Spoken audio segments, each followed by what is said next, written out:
Captain Elena Vasquez stared at the navigation display and felt her stomach drop.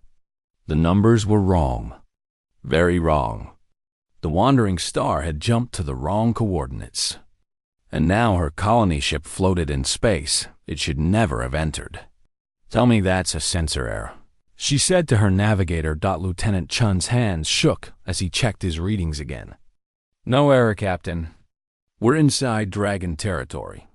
The jump calculations were off by 0.3%. That was enough. 40,000 colonists slept in cryopods below decks, dreaming of their new home on a distant world. They had no idea that a navigation mistake had just signed their death warrant. Everyone in the galaxy knew the rule. No one entered Dragon space. The Dragons had made that clear 3 million years ago, and they had never once shown mercy to those who broke it. "How long until they detect us?" Elena asked. "Captain, they already have." The view screen flared to life. Ships materialized around them like stars being born. They were massive, their hulls made of something that looked like crystal and metal fused together. Energy crackled across their surfaces, barely contained. These were Dragon warships, and there were 12 of them surrounding the wandering star like predators around wounded prey. Elena had seen recordings of Dragon ships before. Everyone had. They appeared in history lessons as warnings, and military academies as examples of absolute power. But seeing them in person was different. They were beautiful and terrible at the same time, and Elena knew that any one of them could reduce her ship to atoms in seconds. "Incoming transmission," Chun said quietly. Elena straightened her uniform. Whatever happened next, she would face it standing tall. "Put it through." The view screen changed. The bridge of a Dragon ship appeared, but it looked nothing like a human vessel. Everything seemed alive, pulsing with light. And in the center stood a Dragon. Kethrezer the Eternal was not wearing a body. He was energy and light shaped into something massive and terrible. His form suggested a dragon from ancient human myths, but he was made of crystalline structures that caught and bent light in ways that hurt to watch. His eyes were stars, and when he spoke, his voice resonated in frequencies that made the bridge shudder. "You have violated the sovereignty," Kethrezer said. His words came through the translator, but they carried weight beyond meaning. "This is forbiddance. Your species was warned, as all species are warned. There are no exceptions." Elena forced herself to look directly at him, even though every instinct screamed at her to look away. "We made a navigation error. We didn't mean to enter your space. We'll leave immediately. Intent is irrelevant. The law is absolute." Kethrezer moved closer to his own view screen, and Elena could see other dragons behind him. They watched with the distant curiosity of gods observing insects. "Your ship and all aboard will be destroyed. Your atoms will be scattered across this region as a warning beacon. This has been our way for 3 million years." 3 million years, Elena repeated. An idea sparked in her mind, desperate and probably insane. But desperation was all she had left. That's a long time to follow the same laws. Our laws are eternal because we are eternal. They do not change because they do not need to change. Elena took a breath. She had studied everything humanity knew about the dragons during her academy training. Everyone did. You studied the species that could end your civilization with a thought. And she remembered something, a footnote in an old text about ancient dragon customs. "I invoke the right of contested judgment," she said. The silence that followed was absolute. Even the hum of the ship's engines seemed to pause. On the dragon vessel, every figure stopped moving. Kethrezer's form flickered, colors shifting across his crystalline structure. "What did you say?" His voice was different now, sharper.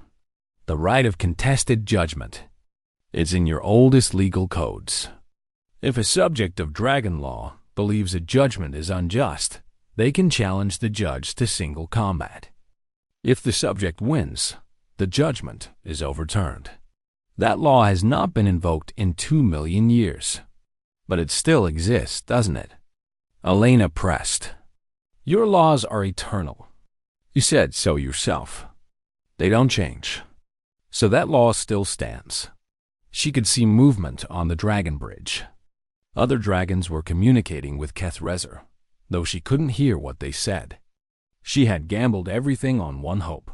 The dragons were bound by their own rules, that their pride in their eternal laws would force them to honor even the most ancient and forgotten ones. Kethrezer turned back to face her directly. You are human. Your species has existed for a fraction of a moment compared to us. You barely know how to travel between stars. And you believe you can challenge me? I believe your laws say I can, Elena replied. Unless your laws aren't as eternal as you claim. It was a calculated insult, and she saw it land. Kethrezer's form brightened, energy crackling more intensely across his structure. For a moment, Elena thought he would simply destroy her ship and be done with it. Then he spoke. Very well. I accept your challenge. Single combat under the ancient forms. If you win, your ship and all its occupants will be granted safe passage through our territory forever. When you lose, you will die, and your ship will still be destroyed. But you will die knowing you forced a dragon to honor you with his attention. I accept those terms. Prepare yourself, human. In 3 days, we meet on the arena world. The galaxy will watch as you die with courage, if nothing else. The transmission ended. Elena's legs gave out, and she sat down hard in her command chair. Around her, the bridge crew stared in shock. Captain, Chen said finally, what did you just do?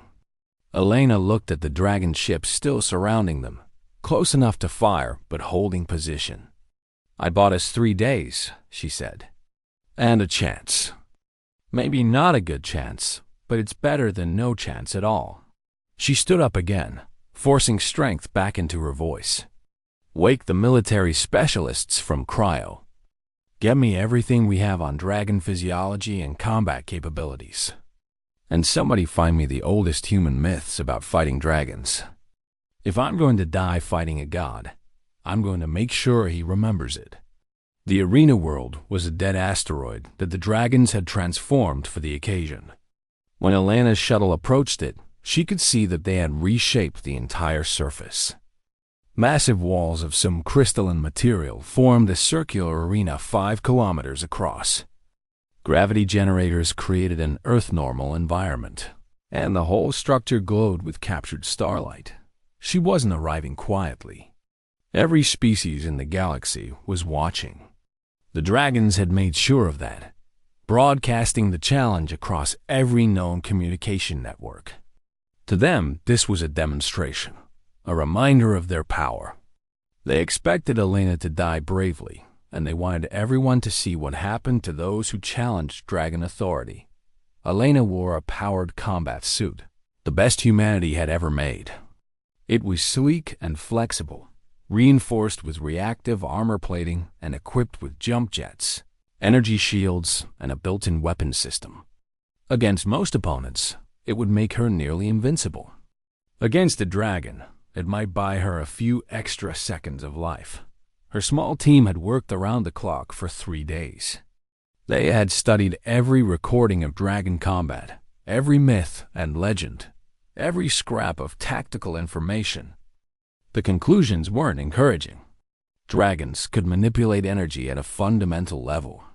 They could fly, generate heat that matched the surface of stars, and their crystalline forms were nearly indestructible. They had reflexes faster than human thought, and had been fighting for millions of years before humans learned to make fire. You don't have to do this, Commander Park had told her before she left the ship. We could run. Try to escape. They'd hunt us down, Elena had replied. And even if we escaped, they'd take their anger out on other humans. This way, at least it's just me. She hadn't mentioned the small, stubborn spark of hope she carried. Humans had always been good at fighting things stronger than themselves. It was practically their defining trait. The shuttle landed at the edge of the arena. Elena stepped out and walked toward the center. The ground beneath her feet was smooth and warm. High above, she could see observation platforms where representatives from 100 different species watched. And beyond them, dragon warships held position, their presence a reminder of the power backing this ancient ritual. Kethrezer was already waiting Dot in his true form. He was magnificent and terrifying. 50 meters long from nose to tail, his body was made of interlocking crystalline structures that refracted light into impossible colors. His wings weren't physical things but fields of contained energy. His claws could tear through starship hulls. When he breathed, plasma flickered between his teeth. "You came," he said. His voice resonated through the arena without need for speakers. "I respect that. Most would have fled. Most would be smarter than me," Elena said. She activated her suit systems and felt them come online around her. "But I made a promise to 40,000 people. I keep my promises." "Admirable. It will not save you." Kethrezer settled into a combat stance, and Elena realized he was taking this seriously. He wasn't going to simply obliterate her from a distance. He was going to fight her properly, according to the ancient forms. That was something at least. "Begin," a voice announced from somewhere above them. Kethrezer moved first, faster than something that large should be able to move. He crossed the distance between them in a blur and swiped with one massive claw. Elena's suit jets fired automatically, throwing her backward. The claw missed her by centimeters. Where it passed, the air itself burned. She rolled, came up firing. Her suit's weapons launched a spread of explosive rounds. They hit Kethrezer's crystalline hide and detonated. The dragon didn't even flinch. The attacks that could destroy a tank just made him sparkle. "Is that your best?" Kethrezer asked. Elena didn't answer. She was already moving, jets firing in rapid bursts to keep her airborne and unpredictable. Kethrezer pursued, and now he was using his energy attacks. Bolts of plasma scorched the air where she had been moments before. The ground melted where they hit. The temperature in the arena climbed rapidly. She couldn't win with direct attacks. She'd known that from the start. But she could survive, and while she survived, she could learn. Elena watched how Kethrezer moved, how he attacked. He was powerful and fast, but there was a pattern. He telegraphed his plasma attacks with a buildup of energy along his spine. His physical strikes, while devastating, followed predictable arcs. He was a creature who had never needed to develop complex tactics because overwhelming force had always been enough. She began to adapt. When his energy built up, she moved before he fired. When he charged, she used the arena itself, dodging behind the crystalline pillars the dragons had placed throughout the space. Kethrezer shattered them easily, but it took him time, and time was what she needed. Minutes passed. Elena was still alive. In the observation galleries, the casual certainty began to shift. This human should have been dead already. Kethrezer roared in frustration and unleashed a massive wave of plasma that swept across half the arena. Elena's shields flared, overloaded, and died. The heat wash caught her anyway, and warning alarms screamed inside her helmet. She hit the ground hard, her suit smoking. She forced her stand. Everything hurt, but she wasn't dead yet. "You fight well," Kethrezer said. He actually sounded impressed. "But you cannot win. You must know this." Elena checked her weapons. Most were depleted or destroyed. She had maybe 2 minutes of suit power left. But she had learned something important. Kethrezer was becoming emotional, frustrated, angry that she had lasted this long. Dragons might be ancient and powerful, but they could still make mistakes. "I don't need to win," Elena said. "I just need to prove something." She charged forward, directly at him. Kethrezer reared back, surprised by the frontal assault. Elena's last missiles launched, not at the dragon but at the ground beneath him. The explosions cratered the arena floor. Kethrezer stumbled, off balance for just a moment. Elena used that moment. Her jets fired at maximum, carrying her up and forward. She landed on Kethrezer's back between his wings in the one spot he couldn't easily reach. Her suit's final weapon activated, a plasma torch designed for cutting through ship hulls. She pressed it against his crystalline hide and fired. For the first time, Kethrezer screamed in pain. The plasma torch burned white-hot against Kethrezer's crystalline back. It wasn't doing much damage, but damage wasn't the point. The point was that a human had hurt him. A human had made a dragon scream. Kethrezer spun violently, trying to throw her off. Elena held on with the suit's magnetic grips, but she knew she only had seconds. The torch was draining the last of her power, and when it died, so would her advantage. She made a choice. Elena released her grip and kicked away from the dragon's back, jets firing one final time to carry her clear. She hit the ground rolling and came up on her knees. The torch flickered and died. Her suit's power indicators all showed red. Kethrezer turned to face her, and Elena saw something in his starlight eyes she hadn't seen before: uncertainty. "You wounded me," he said. His voice carried disbelief. "In 3 million years, no lesser species has ever wounded one of us in single combat." "Maybe you should have picked better opponents," Elena said. She reached up and disengaged her helmet, letting it fall.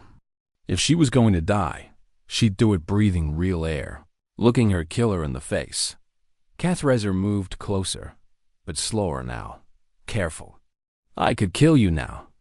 End this." "You could," Elena agreed. "But then everyone watching would know the truth. I lasted longer than I should have. I hurt you, and you had to kill me when I was exhausted and out of power." She stood up, her legs shaking but holding. "Is that how the eternal dragons want to be remembered? Crushing an enemy who couldn't fight back anymore?" The arena was silent. Across the galaxy, trillions watched and waited. "What do you want, human?" "I want you to acknowledge that we're worthy of respect," Elena said. "Not fear, not tolerance, respect. You grant us passage through your space not because we beat you, but because we proved we're more than insects for you to crush. We're alive. We're brave. We deserve to exist in this galaxy, same as you." Kethrezer was still for a long moment. Then his form began to change, energy flowing and reshaping until he stood before her in a more humanoid configuration. Still crystalline and glowing, but on a scale she could speak with more easily. "You are either the bravest creature I have ever met," he said, "or the most foolish. Perhaps both." He looked up at the observation platforms, at the watching species, at his own kind arrayed in the dragon galleries. 3 million years we have ruled through strength alone. We believed that was enough, that it would always be enough. He turned back to Elena. "You have shown me something I did not expect to see. A lesser species, forgive me, a younger species, demonstrating not just courage but tactical brilliance. You studied me during our fight.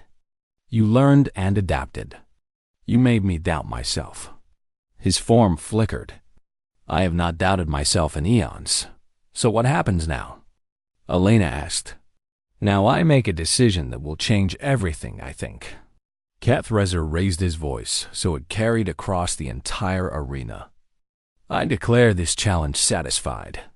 The human Elena Vasquez has proven her species worthy of respect. I grant safe passage to the wandering star and establish a corridor of free travel through dragon space for humanity." The reaction was immediate and chaotic. In the observation galleries, species erupted into discussion. On the dragon platforms, Elena could see figures gesturing sharply at each other. This wasn't just unexpected. It was unprecedented. A young dragon, smaller than Kethrezer but still imposing, materialized directly into the arena in a flash of light. "Master, what have you done?" Her voice was tight with shock. "You let her live? You grant them passage? This violates everything we stand for." "It violates everything we have become, Shivara," Cathreza replied. "Perhaps it is time we remembered what we once were. We were conquerors. We were gods. We were explorers once, Shivara. We were curious about the universe. When did we become only enforcers of borders?" More dragons were materializing now, and Elena realized she was witnessing something historic and dangerous. The dragons were fracturing right in front of her. Elena's communicator crackled. "Captain, we're seeing massive energy buildups across the dragon fleet," Chan reported from the Wandering Star. "Some ships are powering weapons." "Captain, I think they're going to fight each other." On the arena floor, Shivara faced her master. "You have gone soft, Cathreza. You shame us all. If you will not enforce our laws, others will." She turned toward Elena, energy building around her form. Cathreza moved faster, interposing himself between them.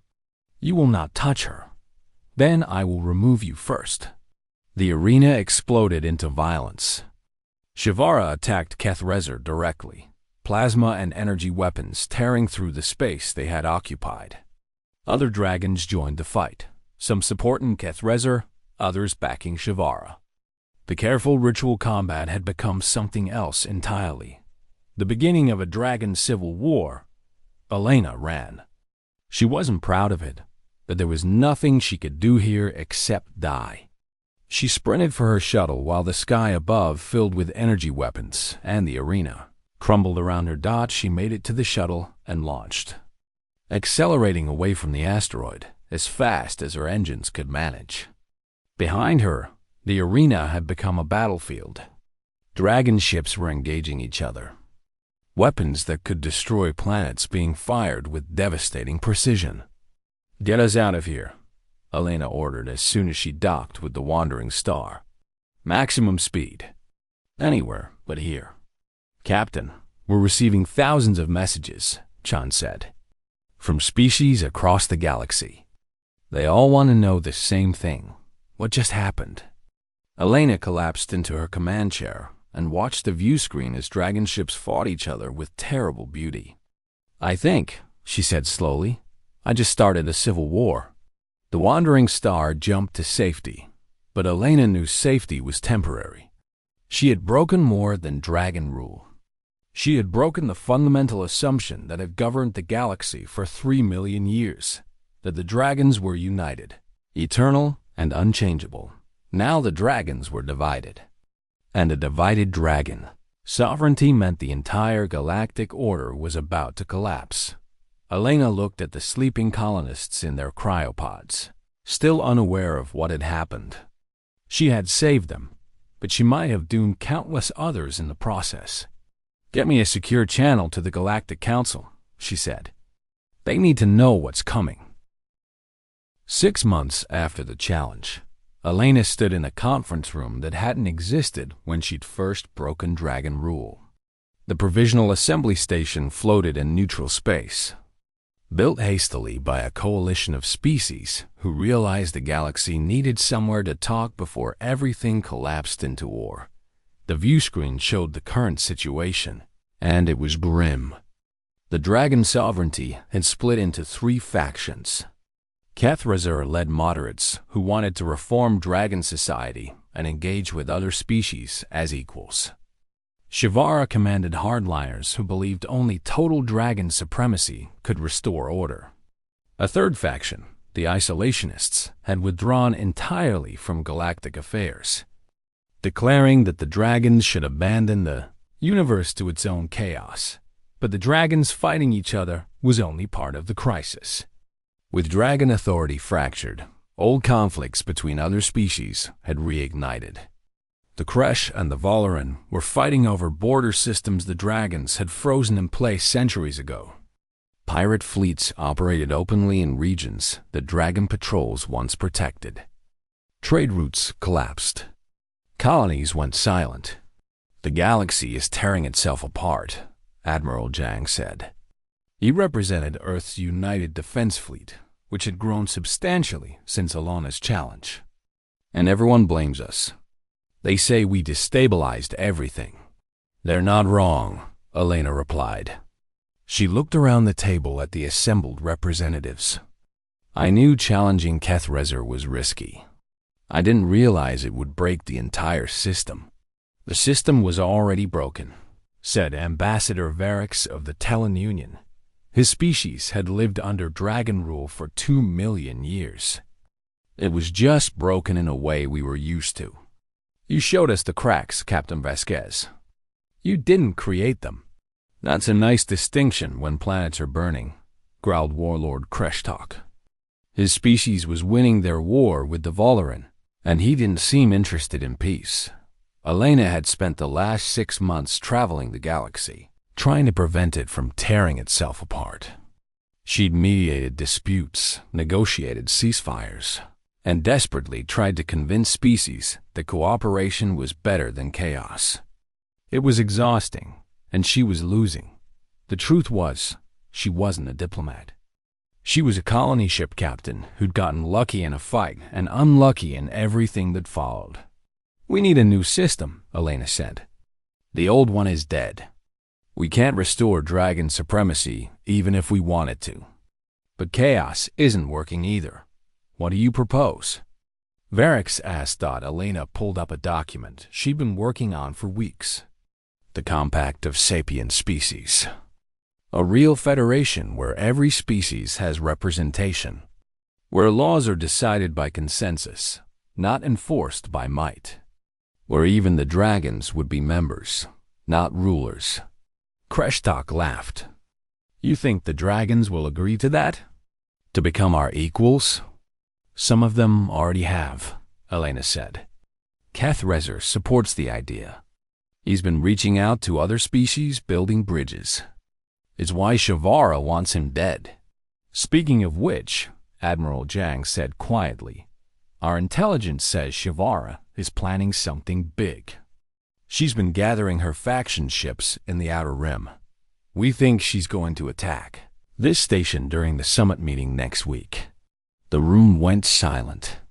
The summit was supposed to be the formal signing of the compact, the moment where 50 species would commit to trying something new. If Shavara destroyed it, she'd prove that cooperation was impossible, that only dragon strength could maintain order. How many ships does she have? Elena asked.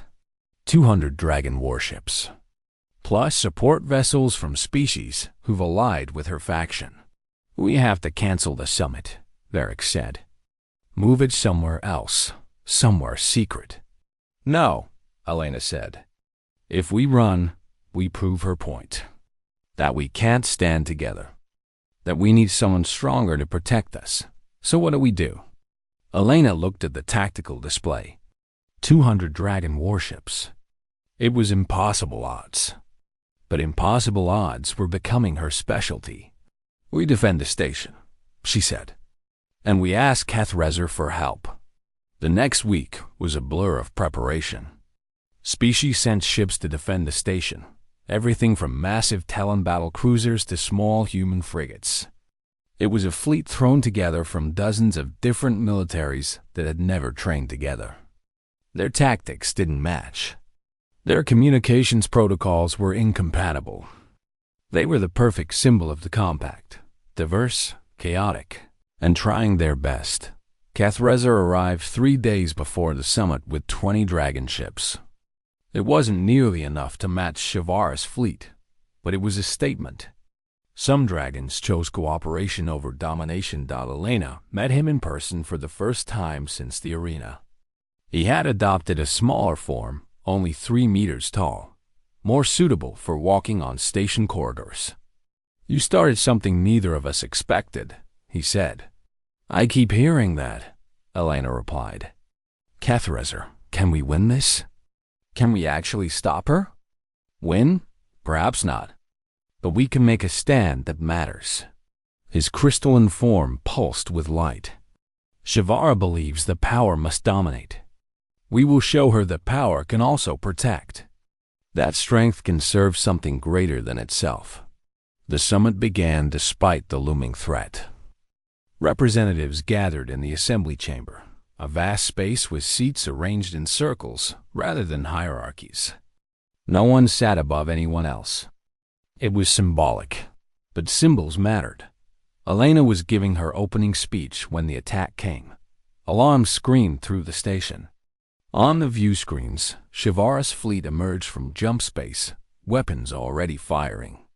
The defensive fleet moved to intercept, and space erupted into a battle unlike anything the galaxy had seen in millions of years. Dragons fighting alongside dozens of other species, protecting something together. Elena ran for the hangar bay. She wasn't about to sit safely inside while others fought her battle. "Captain, you're not a fighter pilot," Zhang protested. "Today I am." She climbed into a human interceptor, part of the Wandering Star's defensive complement. It was small and fast, nothing like the command chair she was used to. But she trained on these once years ago. Elena launched into chaos. Dragon warships exchanged fire at distances that turned space into a light show. Smaller vessels darted between them, trying to exploit gaps. The defensive fleet was holding, but barely dodged. She spotted the pattern almost by accident. Shivara ships were concentrating their fire on specific points, trying to create a corridor straight to the station. They were going to punch through and destroy the assembly chamber, killing everyone inside in one strike. "All ships, they're making a breach run," Elena broadcast on the open channel. "We need to close the gap at coordinates." "Why should we listen to you?" Kreshtok demanded. His ships were off fighting their own battle. "Because I fought dragons before and won," Elena said. "And because if we don't work together right now, we all die separately." There was a pause. Then Kreshtok laughed. "Show us how it's done, human." Elena coordinated the defense, pulling ships from different species into a unified response. It was messy and improvised, nothing like military precision. But it worked. The Talon shields absorbed dragon plasma, while human missiles exploited the openings. Kresh frigates harassed the flanks, while Varix's carriers launched waves of fighters. They were fighting as a coalition, as equals. As something new dot in the center of the enemy fleet, Shivara herself materialized in her true form, a dragon of dark crystal and red energy. She was larger than Kethrezer, more aggressive, burning with rage at what her species had become. Kethrezer met her in open space. "Yes, it does. You are weak, Master. You've let these creatures make you soft. I will restore what we were. We were never what you imagine. We were explorers who became tyrants. I'm choosing to be an explorer again." They fought, and it was terrible and beautiful. Two dragons locked in combat, energy weapons tearing through space. But this time, Kethrezer wasn't fighting alone. Human ships harassed Shivara from a distance. Talon shields protected Kethrezer when he was vulnerable. The coalition fought for him the way he was fighting for them. Shivara realized it too late. She'd expected to face her master alone. Instead, she faced an entire galaxy that had learned to work together. Kethrezer defeated her, not by killing her, but by exhausting her, forcing her into a position where one more attack would end her. He held back. "You have a choice," he said. "The same choice I offered Elena. Grow beyond pride, or remain trapped by it." Shivara looked at him, at the coalition fleet surrounding them, at the station where species from across the galaxy waited to sign a compact based on cooperation. Elena could see the calculation in her crystalline eyes. "This is not over," Shivara said. But she withdrew, her fleet jumping away. The battle was done. Hours later, in the assembly chamber, representatives from 50 species signed the compact of sapient species. Kethrezer signed it too. The first dragon in 3 million years to submit to laws he did not make himself. Elena watched from the gallery, too exhausted to stand with them. Commander Park sat beside her. "You did it," he said. "You saved the galaxy." "I broke it first," Elena replied. "This is just the start. The real work comes next, getting everyone to actually follow through." Still, Park smiled. Not bad for a colony ship captain who made a navigation error. Elena laughed, surprising herself. 6 months of carrying the weight of galactic politics, and she could still laugh. That was something. On the signing floor, Keth Rezer caught her eye. He didn't speak, but he inclined his head in respect.